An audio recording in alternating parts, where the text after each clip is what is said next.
Olá, queridos filhos e filhas, povo de Deus amado. Você sabe que durante esses dias nós falamos o primeiro, segundo e terceiro mandamento. Amar a Deus sobre todas as coisas, não tomar seu santo nome em vão, guardar domingos e festas de guarda. Esses três mandamentos estão relacionados a Deus. Acho que você percebeu. Quantos são os mandamentos? 10.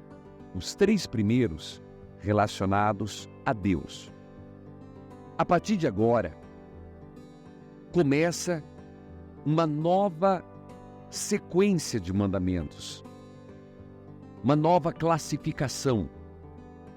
São os mandamentos que dizem respeito ao próximo.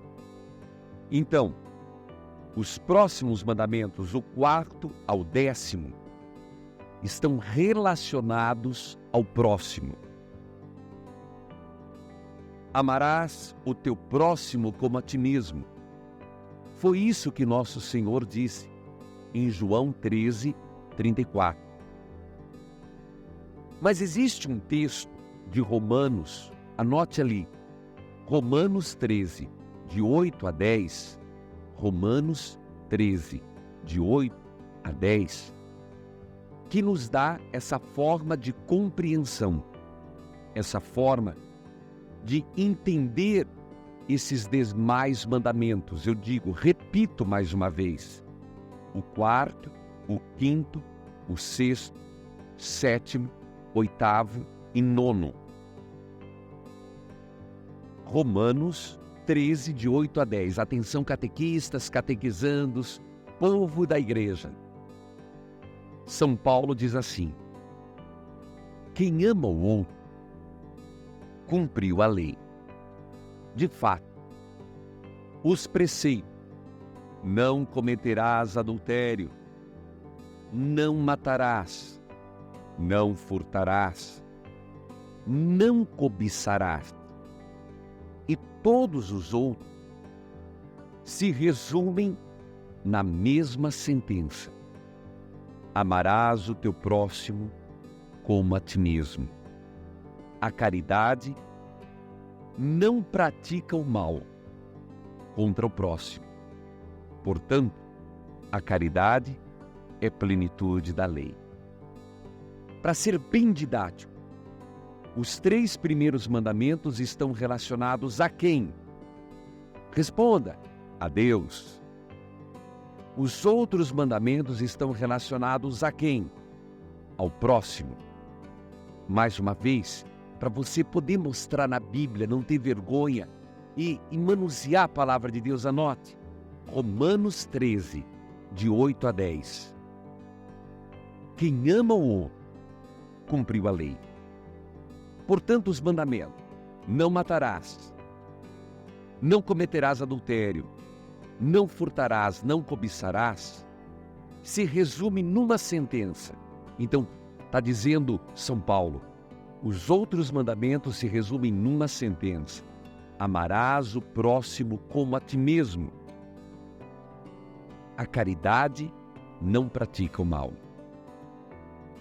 Falemos agora um pouco sobre o 4º mandamento. Qual que é o 4º mandamento que tem a ver com o próximo?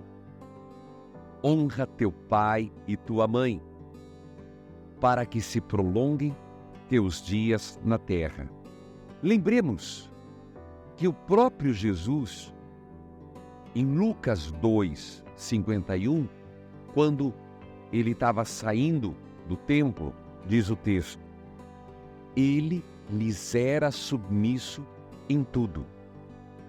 Crescia em sabedoria e graça diante de Deus e dos homens. Alguns dizem que o 4º mandamento até o 10º é a segunda tábua da lei. Lembra que a gente fala em 2 tábuas? Primeira tábua relacionada a Deus. A segunda tábua ao próximo. Essa segunda tábua tem como princípio maior qual? A caridade. Se o mandamento é honrar o pai, como é que fica a questão da família? E ainda neste programa, vou falar sobre o 5º mandamento, sobre não matarás. Tudo, Andréia, bom dia. Pois não, querida. Padre, eu gostaria de saber sobre o dízimo. Como que a gente deve pagar? Como deve pagar? Se é 10% de tudo aquilo que a gente recebe, que passa pelas mãos da gente, como que é? É 10% mesmo. Claro que aí você vai ter que consultar a consciência. Mas é dízimo, é 10. Mas veja bem, a questão é, tem gente que, quando a consulta a consciência, parece que a consciência está muito relaxada. Porque lembre-se daquele texto de Jesus, Jesus que está no templo e observa que a viúva, uma pobrezinha, dá algumas moedas, enquanto outros ricos dão o supérfluo. Dízimo não é esmola, não é esmola. Quando a gente vai na missa, tem aquela coleta, na hora das oferendas, que é uma substituição, porque antigamente, muito antigamente, as pessoas levavam arroz, feijão, galinha, para dar para os pobres.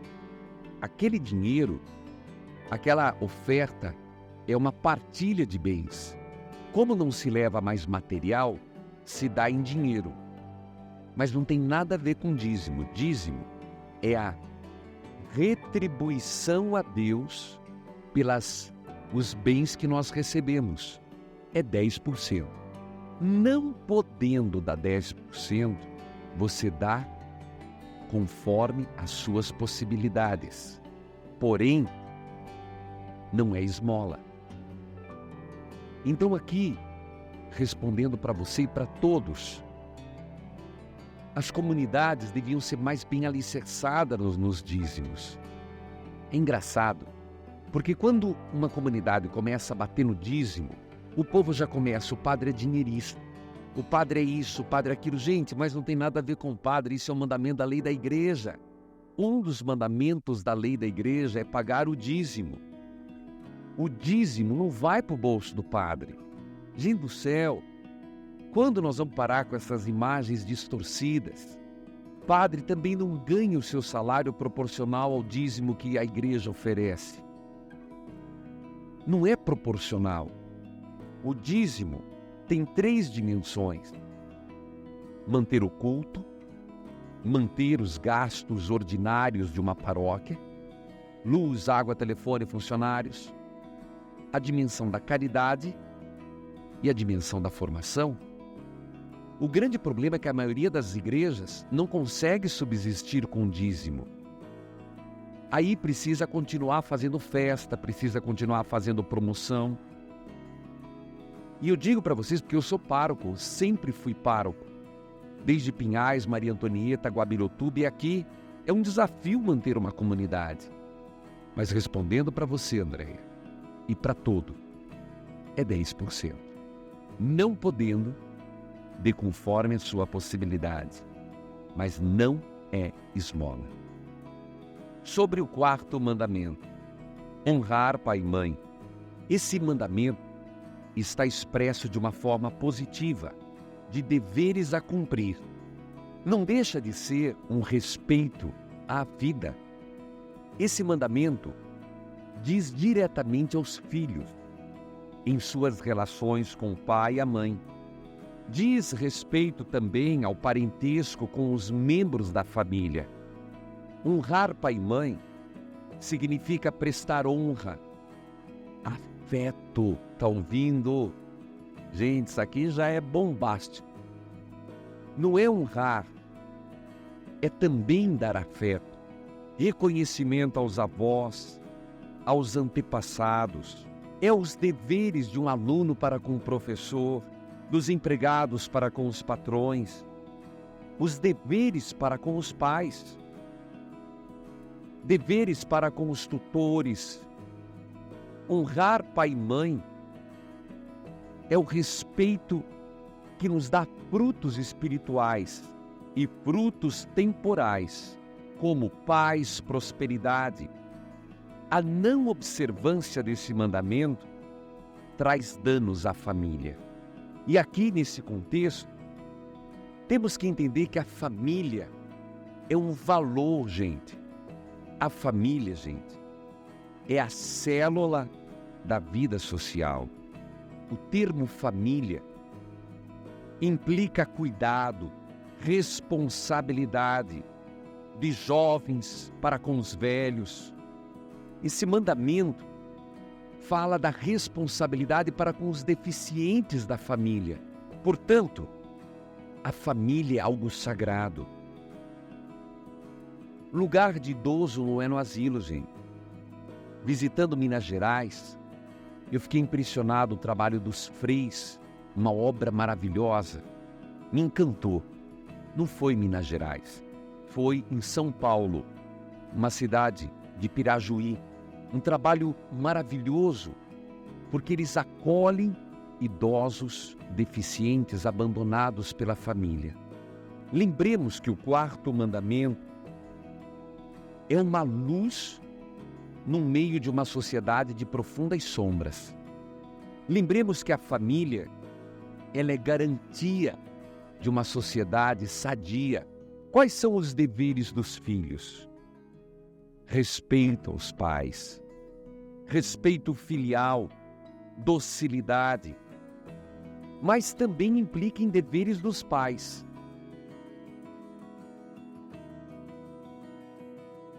Então logo falarei, dentro do mandamento honrar pai e mãe, dos deveres dos filhos e deveres dos pais. Mas antes, deixa eu atender Estevam. Bom dia. Bom dia, padre. Tudo bem? Deus abençoe, filho. Padre, amém. É um prazer estar falando com o senhor. Queria falar para todo mundo que está me ouvindo nesse momento que vão manter a obra, porque é uma obra de Deus, uma obra abençoada, para não deixar mesmo de contribuir, porque é uma coisa de Deus mesmo. Tá certo. Padre, eu queria fazer uma pergunta para o senhor. Por favor. Eu sou ministro da Eucaristia, minha esposa é ministra da Eucaristia, meu filho é de igreja, a família é de igreja. Nos sábados aqui na comunidade, a gente leva a comunhão dos enfermos. Certo. E geralmente você tem um rito a ser seguido. Certo. Na comunhão. Isto, o ato, palavra de Deus, o ato penitencial, a liturgia da palavra, depois já vai para o Pai Nosso e aquele rito da comunhão. Na hora da homilia, Deus me deu o dom da palavra, Deus me deu o dom da oração. Eu costumo, geralmente, na hora da homilia... Vamos usar a palavra certa, não é homilia, é uma mensagem. Na hora da entrega da Eucaristia, é uma mensagem ou exortação. Então, na exortação da palavra, pois não? Pois é. Aí, nessa hora, eu costumo fazer uma oração para a pessoa, pergunta onde está doendo e tal, e a gente costuma fazer uma oração para ela, tipo as orações que o senhor faz. Certo. Eu queria saber se está certo ou se está errado. Não está errado. Primeiro, siga o rito tal qual. Nós seguimos. Tá, então, depois, só que coloque no lugar certo. Veja, se a minha memória tá boa do rito, é assim, começa com o sinal da cruz, aí vai pro ato penitencial, aí vem a primeira leitura, podendo ser só o evangelho, a forma mais breve, aí vem a exortação e vem as preces. Não tire as preces, só um minutinho, não tire as preces, porque a prece, ela lembra geralmente a igreja triunfante, se eu não me engano a segunda prece é a igreja sofredora e depois a igreja padecente. Mantenha as preces, mas depois das preces você pode fazer oração, você pode fazer sua oração espontânea, essa oração pelo doente, e aí vai para o Pai Nosso, tá bom? Um abraço, Estevam, Deus abençoe. Sandra, bom dia. Eu queria perguntar assim, padre, porque tem gente que batiza na igreja, né? E batiza em casa também. Eu queria ver se isso pode, se é permitido. Certo. Qual é a sua... É porque eu fui convidada para ser madrinha, né? E eu vou batizar na igreja e tem um outro casal que vai batizar em casa. Não, me fugiu a palavra agora. A sua descendência. É italiano, polonês? Olha. Você sabe que existe esse costume que vem dos antigos. Mas está errado, Sandro. Está errado. Só existe um batismo. Então veja, essa pergunta aparece com muita frequência, mas vamos responder. Quais são as 3 coisas fundamentais para se fazer o batizado? Primeiro, batizar em nome do Pai, do Filho e do Espírito Santo. Segundo, usar água. Terceiro, ter a intenção de fazer o batismo. Uma vez feito, é este o batismo que vale. Então, essa história de batizar em casa e depois na igreja, não tem sentido batizar na igreja. Por quê? Se a pessoa batizou em casa, o que vale é o primeiro batismo. Então, o que se pede? Só se deve fazer batismo em casa ou no hospital em pericoli mortis, quando está em perigo de morte. Caso contrário, reserve para fazer o batizado na igreja. Uma vez batizado em casa, o que vale é o de casa. Então, Sandra, oriente a pessoa, diga, olha, não está certo batizar em casa, deixe só batizar na igreja. Tá certo? Então tá bom, pai. Que Deus te abençoe. E parabéns, porque você ganhou um filho de Deus. Obrigada. Amém. Falando sobre os deveres dos filhos e dos pais. Deveres dos filhos: ter respeito filial, docilidade à obediência, guardar os preceitos dos pais, respeitar as instruções. Provérbios 6, 20 a 22. Quando caminhares, te guiarão. Quando te descansarem, te guardarão. Quando despertares, te falarão. Um filho sábio escuta a disciplina do pai, e o zombador não escuta a reprimenda. Colossenses: quando um filho viver na casa dos pais, deve obedecer, e os pais devem visar o bem dos filhos e da família. Filhos, obedecei vossos pais, pois isso é agradável ao Senhor. Colossenses 3, 20. Mas então deixa eu reforçar deveres dos filhos. Suportai-vos uns aos outros na caridade, com toda humildade e paciência. Que os filhos olhem para os pais como modelo de vida. Jesus! E como é que fica quando os pais não dão exemplo? Porque se os filhos têm que se espelhar nos pais, então, pais, problema sério, hein? O papel dos pais na educação é tão importante que é impossível substituí-los. Os pais devem lidar com os filhos, olha que frase forte, não como seus, mas filhos de Deus. Respeitá-los como pessoas humanas. Os pais são os primeiros responsáveis pela educação dos filhos. O lar é um ambiente natural para a iniciação do ser humano na solidariedade e na cidadania. É função dos pais evangelizar os filhos. Vou até repetir, viu? É função dos pais evangelizar os filhos. A educação para a fé, por parte dos pais, deve começar da mais tenra infância. Os filhos devem ser providos nas necessidades físicas e espirituais. Quarto mandamento: honrar pai e mãe. Quinto mandamento: não matar. Ouvistes o que foi dito pelos antigos, diz Mateus capítulo 5, 21 a 22. Não matarás. Aquele que matar terá de responder ao tribunal. Eu, porém, vos digo: todo aquele que se encolarizar contra seu irmão terá que responder no tribunal. O quinto mandamento, não matar, nos coloca que a vida humana é sagrada. A vida é sagrada. Porque desde a sua origem, gente, encerra a ação criadora de Deus. Não matarás, porque só Deus é dono da vida. Do começo ao fim,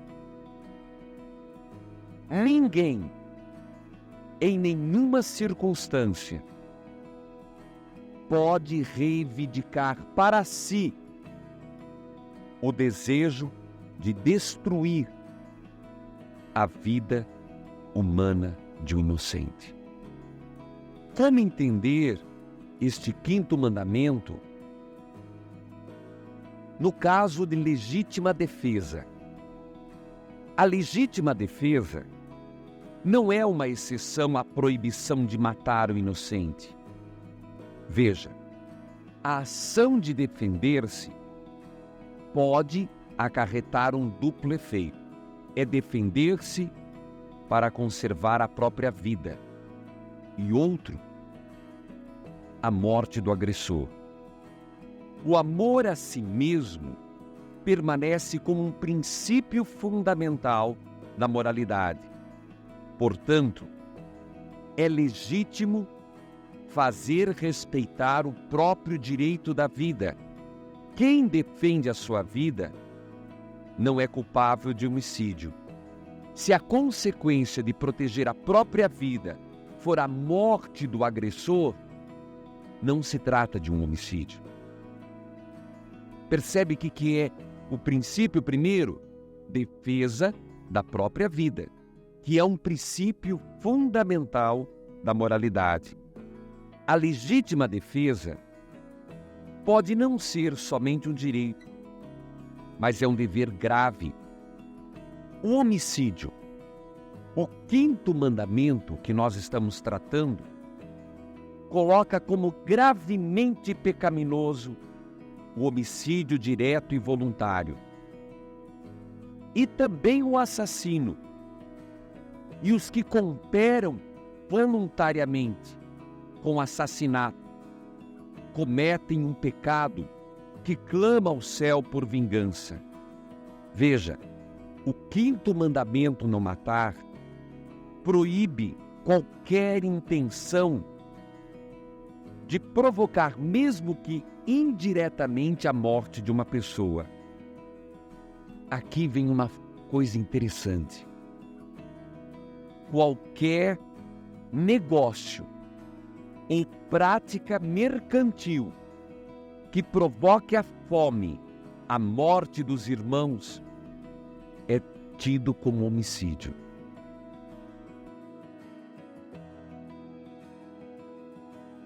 O quinto mandamento ainda implica problemas sérios que hoje são sombras e a igreja classifica como cultura da morte. Não matarás. O aborto é uma expressão e um pecado contra este mandamento, porque à luz da palavra, à luz dos nossos valores, a vida já na concepção é plena. Não se trata de um objeto, mas é um ser, uma pessoa, um filho de Deus. Não matarás o embrião por aborto e não farás perecer o recém-nascido. Já nos ensina a Didaqué. Deus, Senhor da vida, falou aos homens o nobre encargo de preservar a vida para ser exercido de maneira condigna ao homem. Por isso, a vida deve ser preservada com o máximo cuidado desde a concepção. O aborto é crime nefando. O diagnóstico pré-natal é lícito, mas nada pode justificar o aborto. O mesmo se dá com a eutanásia. A vida deve seguir os desígnios de Deus. A eutanásia, seja direta ou indireta, é moralmente inadmissível. A interrupção de procedimentos médicos caros, perigosos, desproporcionais, pode ser legítima. Esses dias me perguntaram, uma família me perguntou, eles estavam com a avó nos aparelhos e cada dia naquela UTI era algo acima das possibilidades. E eles me perguntaram se tinham que empenhar tudo que tinham, e era pouco, para mantê-la nessa situação. Baseado nesse princípio da igreja, por ser um procedimento desproporcional, eu os orientei a levá-la para casa. Veja, a intenção não é provocar a morte, mas é dar dignidade à própria morte. Eu continuo sobre este tema, falando sobre o 5º mandamento, não matar, e falando com um convidado sobre a questão da célula-tronco. O grande desafio e impasse que nós vivemos na consciência cristã. Filhos queridos, eu de todo o coração espero que este programa Fé em Debate ajude você a entender mais os valores, o pensamento e a doutrina da igreja. Aquilo que mais conhecemos, mais amamos. Fechando Fé em Debate, peçamos que Nossa Senhora nos abençoe. Que a bênção de Deus recaia sobre todos. Pai, Filho, Espírito Santo. Amém.